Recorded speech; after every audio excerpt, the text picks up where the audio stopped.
दिन मुझे सोई हुई को छोड़ के बच्ची को उठा के फिर चले गए हैं। तो आते ही उन्होंने मुझे इतनी बदतमीजी से गालियां दी हैं, यहाँ तक कि मारना चाहे कि तुमने और तुम्हारे घर वालों ने, माँ ने। फिर पता चला वहाँ पे वो गलत काम कर रहे थे, चोरी वगैरह कर रहे थे, वो पकड़े गए।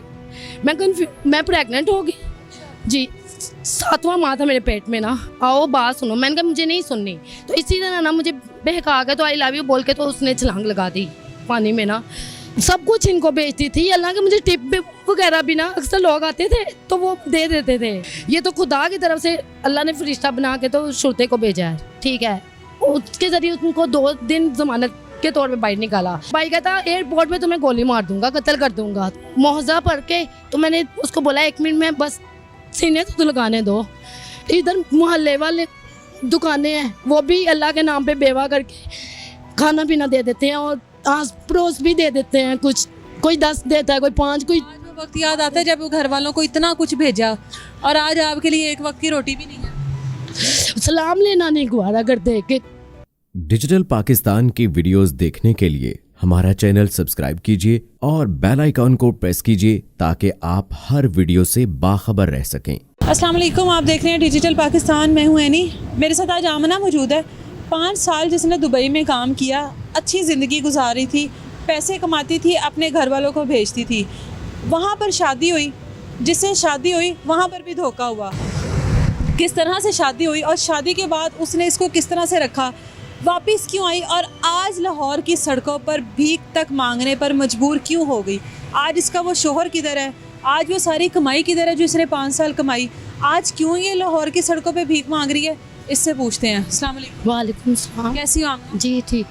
आमना कब गई थी दुबई? मैं तकरीबन 4-5-6 साल पहले। 5-6 साल पहले। किस तरह से गई हो, किसने भेजा है आपको? मुझे मेरे बहनोई ने बोला था कि वहाँ पे ना जॉब है, उसकी बैंक की भी है और वो पे लुलु सेंटर में भी जॉब है। लुलु सेंटर या डेरा दुबई। डेरा दुबई। अच्छा, लुलु सेंटर। तो उधर मैं जॉब करती थी। 3 साल मैंने किए हैं। 3 साल जॉब की है। जॉब के वीज़े पर ही गई थी ना आप? जॉब के वीज़े पर गई थी, बहनोई ने दिया था, जॉब का वीज़ा था। तो फिर वहाँ पे एक लड़का आदमी आता था, ठीक है। तो वो शुरू में मुझे बहुत कहता रहा नंबर दे दो, आप मुझे अच्छी लगती हो। तकरीबन 2-3 माह उसने मुझे तंग किया है, 2-2.5 माह मैं उसकी बातों में नहीं आ रही थी, ठीक है। एक दिन उसने ऐसा किया कि हम लोग गए थे हॉलीडे में ना, फ्राइडे की हॉलीडे होती है वहाँ पे। फ्राइडे को हम लोग गए थे बीच पर। तो उधर वो भी ना, मुझे नहीं पता था, वाला वो भी पीछा करता हुआ आज पहुँचा, ठीक है। तो इसी दौरान ना मेरी दोस्तें थी, मैं थी, 4-5 हम लड़कियां थी, गर्ल्स थी ओनली ना। तो हम बीच के किनारे पे बैठे हुए थे। तो उसने वहाँ पे ही ना बातें करनी शुरू कर दी। कहता बात सुनो। मैंने कहा नहीं सुननी, पागल हो। कहता नहीं सुनोगी मैं छलांग लगा दूंगा। मैं कहा क्यों, पागल हो, कौन छलांग लगाता है। कहता आप मेरे पास आओ, बात सुनो। मैंने कहा मुझे नहीं सुननी। तो इसी तरह ना मुझे बहका के तो आई लव यू बोल के तो उसने छलांग लगा दी पानी में ना, कि मैं आपसे प्यार करता हूँ, अगर आप नहीं हो मेरी लाइफ में तो मुझे लाइफ भी नहीं चाहिए है, ठीक है। तो मैं डर भी गई थी और दिल भी मेरा बहुत ज़्यादा सॉफ्ट हो गया था कि क्यों छलांग लगा दी इसने। मेरी दोस्तें भी चीखें मारने लग गई कि आमना ये देखो ये क्या हो गया। वो बिल्कुल नज़र भी नहीं आ रहे थे। फिर मेरी दोस्तों ने और मैंने रिक्वेस्ट की मछली पकड़ने वालों को, उनके ज़रिए हमने उसको बाहर निकलवाया। तो सांस पता नहीं आ रहा था कि नहीं। वो कह रहे फ़ौरन हॉस्पिटल में ना गाड़ी आ गई, हॉस्पिटल लेके गए हैं। 2 दिन हॉस्पिटल में स्टे किया उसने। मुझे नहीं पता था वो किधर का है, किधर से आया, उसके साथ कौन है, किधर रहता है, कुछ नहीं जानती थी? कुछ भी नहीं मैं जानती थी, क्यों मैं तो उसकी बात नहीं सुनती थी ना, मैंने उसका नंबर दिया था। तो मुझे ही रहना पड़ा उसके ना 2 दिन हॉस्पिटल में। जैसे उसको होश आई तो मैंने उसको देखा तो बस उन्होंने बातें शुरू कर दी कि मैं यंग हूँ, अनमैरिड हूँ, अब मुझे अच्छी लगती हो, ठीक है, तो बस कर ली जी, शादी कर लो। तो मैं बहुत कंफ्यूज हो गई थी, मुझे समझ में नहीं आ रहा था मैं क्या कर लूँ।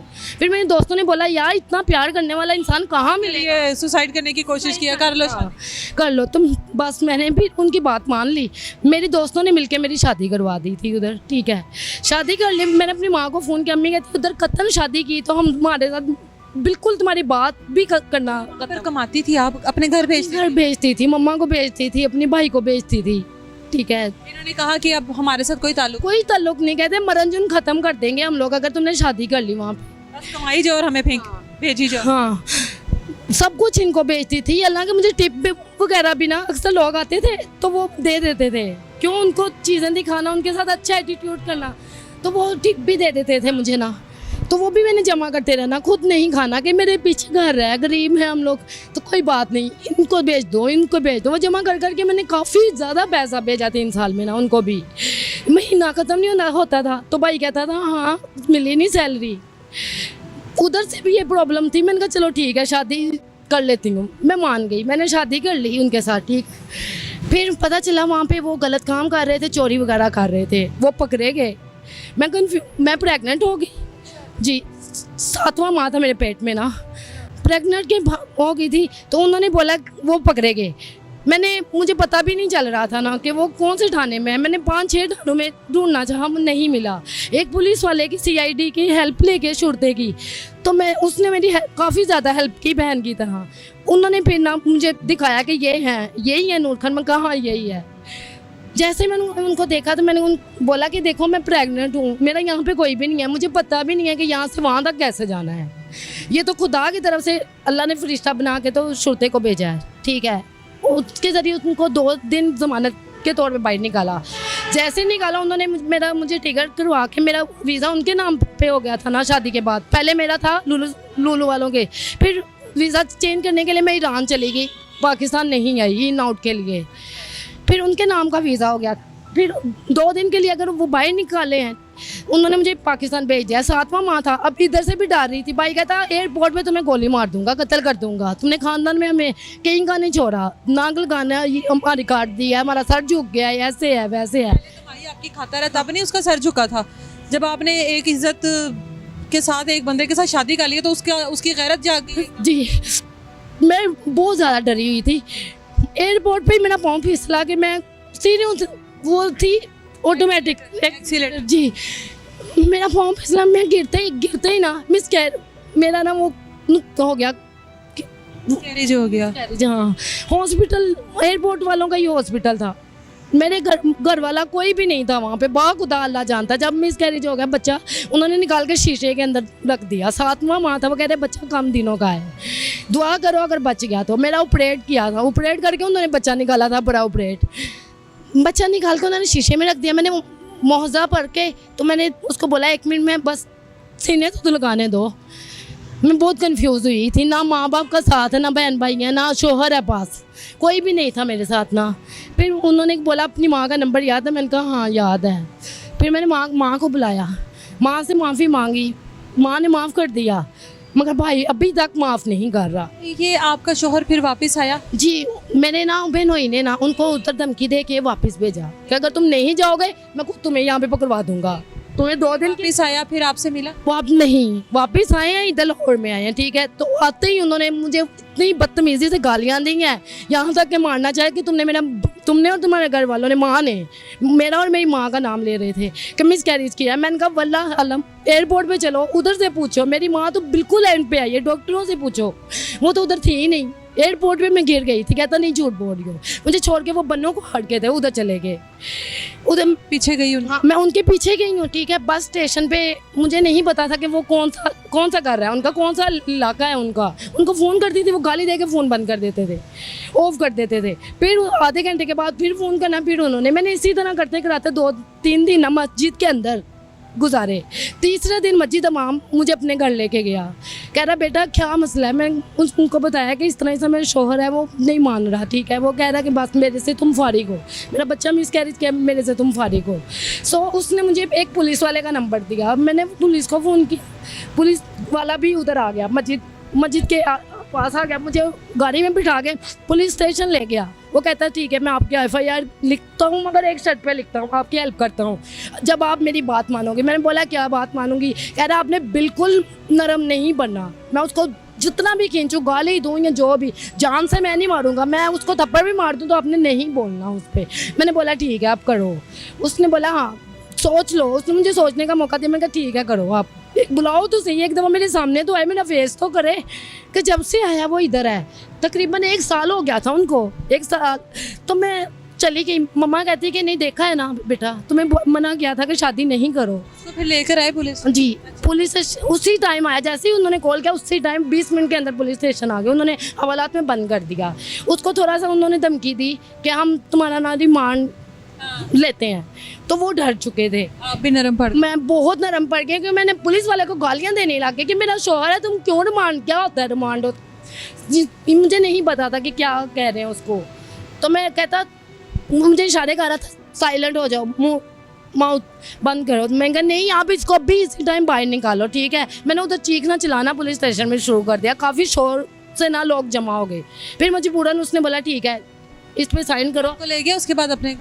नहीं, हाँ घर, उनके घर गई, काफ़ी ज़्यादतियाँ होती रही हैं, ठीक है। वो मैरिड थे पहले से, 4 बच्चे भी थे उनके। आपको नहीं पता? नहीं पता था। वो अपनी बीवी को कह रहे थे कि मेरी भाभी हैं, मेरी बीवी नहीं है।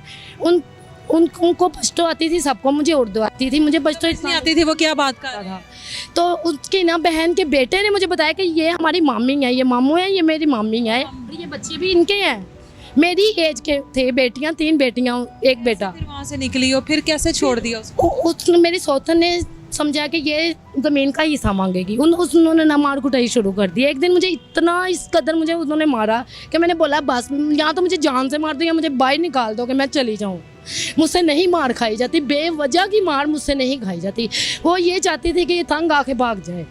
तो काफ़ी औलाद हुई आप? हाँ, फिर मैंने ना काफ़ी मनते दरबारों में, दरगाह में गई, काफ़ी ज़्यादा कर कर आके नमाज़ पढ़ने, नवाफल पढ़ने, तस्बीहां पढ़ पढ़ के अल्लाह पाक ने रहम किया। फिर मेरे घर पे एक बेटी हुई, ठीक है। अभी माशाल्लाह वो 3 साल की है। जैसे वो पैदा, यहाँ पर कैसे वापस आ गई हो? जब वो नहीं रख रहे थे, मार पीट, जुल्म कर रहे थे, बहुत जुल्म कर रहे थे और बेवजह का जुल्म कर रहे थे। काम भी करवाते थे, जो कहते थे मैं करती थी, फिर भी जुल्म करते थे। तो लेकर आई थी? हाँ, बेटी को भी वो मेरे मियाँ भी आए थे साथ में जी। फिर इधर आए, 6 माह मेरे साथ रहे हैं। एक दिन मुझे सोई हुई को छोड़ के बच्ची को उठा के फिर चले गए हैं। अब नहीं पता किधर? अभी नहीं पता, 1.5 साल हो गया, 2 साल होने वाले, उनका नहीं पता। आज आप किस हालात में जिंदगी? अभी बस कभी इधर कभी उधर।